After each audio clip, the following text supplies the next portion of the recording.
Dadka qaarkii waxay ka qayb galaan aaska markuu qof ehel ah geeriyoodo iyagoo muujinaya qiiro iyo inay danayn jireen laakiin ma daryeeli jirin kamana warqabi jirin intii uu noolaa. Waxaa jira dad ku maqli kara adigoo ku hadlaya kumanaan eray haddana aan ku fahmaynin. Waxaa jira dad ku fahmaya adigoo xitaa aan hal eray ku hadlin. Haddii aad ka cabsan jirtay kelinimada, hadda ka cabso inay saaxiib kuu noqdaan dad xunxun.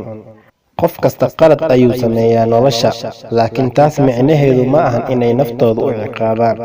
Mararka qaar dadka wanaagsan ayaa sameeya doorasho xun. Micnaheedu ma ahan inay xun yihiin. Micnaheedu waa inay bini'aadam yihiin. Waxaa jira 5 kelmadood oo muhiim u ah nolosha: caqiido, jacayl, daacadnimo, aaminaad iyo xushmad. Haddii ay noloshaada ka maqan yihiin ku dhaqanka kelmadahan, wax badan baa kaa dhiman.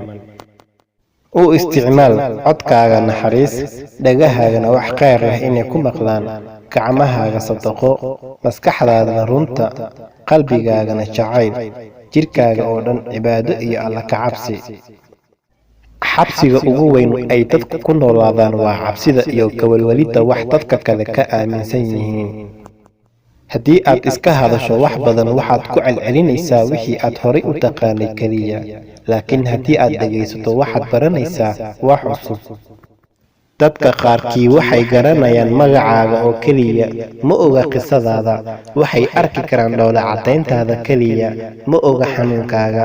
Waxay la yaabaan aamuskaaga, ma oga waxa maskaxdaada ku guuxaya. Waxay akhrin karaan qoraal aad soo qortay, laakiin ma oga waqtiga aad ku lumisay. Waxaa jira 2 nooc oo daal ah. Mid waa daal aad hurdo iyo nasasho u baahan tahay, midna waa daal aad nabad iyo nolol u baahan tahay. Soomaalidu waxaa haya daal ay u baahan yihiin nabad iyo nolol. U sabar xaasidkaaga, waayo sabarkaaga ayaa dilaya. Soo ma ogid in haddii uu dadka waayo wax uu cuno oo isaga is cuno aakhirkii. Imisaa lacag iyo hanti ururiyo qof aanan calfanaynin. Imisaa qof cunay xoolo iyo hanti uusan asaga shaqaysan. La fariiso dadka aqliga badan, xitaa haddii ay yihiin cadowgaaga, waayo caqliga ayuu la hadlaa.